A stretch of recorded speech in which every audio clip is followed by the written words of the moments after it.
Marley, negeri yang berhasil merebut 7 dari 9 Titan. Namun semua kekuatan itu masih belum lengkap tanpa adanya Founding Titan dan Attack Titan. Setelah insiden pemberontakan Grisha Yeager yang dibantu oleh Eren Kruger, Marley pun segera menyusun rencana untuk merebut Founding Titan yang berada di Pulau Paradis. Pada masa itu, Marley sedang mencari calon kandidat terbaik untuk mewarisi kekuatan Titan. Mereka melatih banyak anak dan kemudian tersaring 7 anak terkuat yang akan mewarisi kekuatan Titan. Ada Zeke Yeager, ada Marcel Galliard, ada Porco Galliard, ada Rainer Braun, ada Bertolt Hoover, ada Annie Leonhardt, dan ada Pieck. Namun hanya ada 6 Titan yang akan diwariskan kepada mereka. Kenapa hanya 6? Padahal kandidatnya ada 7. Karena Titan yang satu lagi, Warhammer Titan, sedang dipegang orang lain, tapi masih dirahasiakan siapa Titan Shifternya. Tidak spoiler dong. 7 anak tersebut masing-masing memiliki kemampuan yang unik. Kemampuan unik mereka juga akan menentukan Titan apa yang cocok untuk diwariskan. Ada yang memiliki stamina yang kuat, ada yang memiliki kecerdasan untuk membuat strategi, ada yang memiliki kemampuan menembak atau melempar, ada yang memiliki kemampuan bela diri, dan ada yang tidak memiliki kemampuan sama sekali. Orang itu adalah Rainer. Dia adalah anak yang paling lemah di antara calon yang lain. Dia bisa masuk dalam pemilihan ini karena dia memiliki kesetiaan yang tinggi terhadap Marley. Setiap hari, dia selalu saja membicarakan bahwa dia akan membunuh semua iblis yang ada di Pulau Paradis. Motivasinya cukup mirip dengan Eren yang ingin membunuh semua Titan. Rainer juga diremehkan oleh calon kandidat yang lain. Tidak ada yang menganggapnya serius, kecuali satu orang, yaitu Bertolt. Dia adalah orang yang baik. Ketika semuanya meremehkan Rainer, Bertolt adalah satu-satunya orang yang menganggapnya serius. Setelah melewati banyak pertimbangan, akhirnya Marley sudah memilih 6 orang pewaris Titan. Female Titan mempunyai ketahanan dan pergerakan yang lincah. Dia juga mempunyai kekuatan pengerasan kulit, serta bisa memanggil Titan-Titan biasa dalam lingkup kecil. Maka Titan ini sangat cocok untuk diwariskan kepada Annie Leonhardt yang memiliki kemampuan bela diri. Titan Armor. Sesuai namanya, dia memiliki armor sebagai perisai utama. Dia bertugas sebagai perisai untuk menahan segala jenis serangan. Maka Titan ini cocok untuk diwariskan kepada Rainer yang mempunyai kegigihan dan tekad yang kuat. Jauh Titan adalah Titan tipe penyerang. Meskipun ukurannya kecil, namun dia memiliki kecepatan yang tinggi. Senjata utamanya adalah rahang yang bisa menghancurkan apapun. Maka Titan ini cocok untuk diwariskan kepada Marcel yang mempunyai kelincahan. Beast Titan, Titan yang menyerupai kera yang berukuran sedikit lebih besar dari Titan lainnya. Titan ini diwariskan kepada Zeke Yeager yang memiliki kemampuan melempar dengan akurasi yang tinggi. Seperti yang sudah kita ketahui, dia seringkali menggunakan lemparan sebagai senjata. Mulai dari melempar kuda, melempar batu, sampai dengan melempar peluru meriam. Cart Titan merupakan Titan pengangkut yang bertugas untuk membawa berbagai macam persediaan perang. Titan ini juga memiliki daya tahan yang sangat tinggi. Yang dimaksud daya tahan di sini bukan pertahanan seperti Titan Armor, melainkan daya tahan durasi. Dia bisa mempertahankan wujud Titan dalam waktu yang sangat lama dan hanya menguras sedikit stamina dari penggunanya. Karena itulah, Titan ini juga bisa dimodifikasi dengan armor atau bahkan dengan senjata api yang dipasang di punggungnya. Titan ini diwariskan kepada Pieck yang sangat bijak dalam mengambil keputusan. Lalu yang terakhir, Titan Kolosal.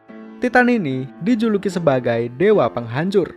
Karena ketika dalam proses perubahannya, Titan ini menciptakan ledakan yang setara dengan nuklir Kim Jong-un. Setelah pemilihan berakhir, terdapat satu orang yang tidak terima dengan keputusan para petinggi. Orang itu adalah Porco. Dia heran kenapa dia tidak terpilih. Kenapa para petinggi justru memilih Rainer yang lebih lemah darinya. Dia pun hanya bisa pasrah dengan hasil keputusan para petinggi. Setelah itu, 4 orang terpilih ditugaskan untuk menyerang Pulau Paradis dan mengambil Founding Titan. Mereka yang dikirim adalah Rainer, Bertolt, Annie, dan Marcel. Kemudian, di tengah-tengah perjalanan, mereka sempat berkemah untuk beristirahat sejenak. Saat mereka berkemah, Marcel memberitahukan kenyataan pahit kepada Rainer. Jadi yang sebenarnya, Reiner tidak terpilih untuk mewarisi Titan Armor. Porco lah yang sebenarnya terpilih. Namun pada saat itu, Marcel mempengaruhi keputusan militer dengan cara menjelek-jelekan Porco dan meninggikan Reiner. Kenapa Marcel melakukan itu? Karena dia ingin melindungi Porco. Marcel adalah kakak dari Porco, dan dia tidak mau jika adiknya mewarisi kekuatan Titan. Marcel menganggap bahwa Titan Shifter bukanlah sesuatu yang membanggakan, melainkan sebuah kutukan. Manusia yang akan mewarisi kekuatan Titan hanya akan bisa hidup selama 13 tahun. Meskipun para Titan Shifter tubuhnya bisa beregenerasi dan sangat sulit dibunuh, namun mereka tetap akan mati dalam waktu dekat. Oleh karena itu, Marcel ingin Porco memiliki umur panjang dan sebisa mungkin menjauh dari medan perang. Tak lama kemudian, Ymir yang berwujud Titan tiba-tiba muncul dari dalam tanah. Pada awalnya, Reiner lah yang nyaris dimakan, namun Marcel sempat menyelamatkannya. Akhirnya, Marcel tewas dan kekuatan Zhao Titan berpindah ke dalam tubuh Ymir. Kejadian ini membuat Reiner, Bertolt, dan Annie sangat ketakutan. Tanpa disadari, mereka melarikan diri dan meninggalkan Marcel begitu saja. Setelah berlari cukup jauh, kemudian Annie dan Bertolt berniat untuk membatalkan misi. Annie mengajak mereka kembali, lalu membawa tubuh Ymir untuk dipulangkan ke Marley. Dengan begitu, mereka tidak akan kehilangan Zhao Titan. Namun, Reiner tidak setuju dengan rencana itu. Dia berpikir, belum tentu Ymir mau diajak pulang begitu saja. Sekalipun dia dipaksa, kemungkinan Ymir akan melakukan perlawanan. Lagi pula, Ymir merupakan orang Eldia yang sudah diusir dari Marley. Jadi, bisa dipastikan dia akan melakukan perlawanan. Hal ini bukan berarti Reiner, Bertolt, dan Annie tidak berani melawan Ymir. Akan tetapi, Ymir sudah menerima kekuatan Zhao Titan. Zhao Titan memiliki kecepatan yang tinggi. Jika Ymir menggunakan itu, maka Reiner, Bertolt, dan Annie tidak akan bisa mengejarnya. Selain itu, jika mereka bertiga pulang dan hanya membawa berita kematian Marcel, maka bisa dipastikan mereka akan dihukum. Kemungkinan besar, kekuatan Titan mereka akan dicabut dan diberikan kepada pejuang lain. Pada akhirnya, mereka bertiga bersepakat untuk melanjutkan misi tanpa Marcel. Setelah itu, Bertolt berubah menjadi Titan, lalu dia menghancurkan gerbang Shiganshina. Kemudian disusul Reiner yang menghancurkan dinding Maria. Dari sinilah awal mula perjalanan Eren Yeager. Rumahnya tertimpa batu dan ibunya tewas dimakan Titan Dina Fritz. Di tengah-tengah kerusuhan itu, Reiner, Bertolt, dan Annie akhirnya berhasil menyusup ke dalam dinding. Di sini, mereka tumbuh besar sebagai seorang imposter. Pada saat itu, mereka masih belum mengetahui bahwa Founding Titan berada di dalam tubuh Eren. Mereka menghabiskan waktu 5 tahun dan tidak mendapatkan apapun.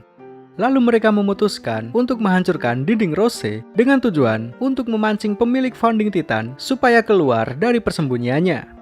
Dan pada pertempuran inilah Eren Yeager pertama kali berubah menjadi Titan. Mulai dari sini, para pejuang Marley akhirnya menemukan setitik harapan. Tujuan mereka sudah jelas, yaitu membawa Eren pulang ke Marley. Namun mereka masih belum tahu bahwa Eren memiliki Founding Titan di dalam tubuhnya. Mereka hanya berpikir setidaknya mereka bisa mendapatkan Attack Titan.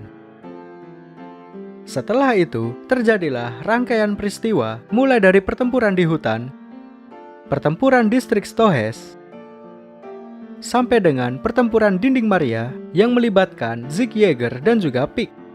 Seperti yang sudah kita ketahui, para pejuang Marley akhirnya kalah melawan Eren, Mikasa, Armin, Erwin, Levi, Hanji, dan beberapa anggota lainnya. Setelah itu, mereka pulang dengan membawa kegagalan. Annie tertangkap dan Bertolt mati. Dengan kata lain, mereka kehilangan Female Titan dan Colossal Titan. Namun, mereka masih beruntung karena Ymir bersedia pulang ke Marley untuk mengembalikan kekuatan Zhao Titan. Pada akhirnya, kekuatan Zhao Titan diwariskan kepada Porco Galliard. Cukup segini aja video kali ini. Attack on Titan Season 4 sudah tayang, sekarang sudah sampai episode 3 pada saat video ini dibuat. Oke, terima kasih.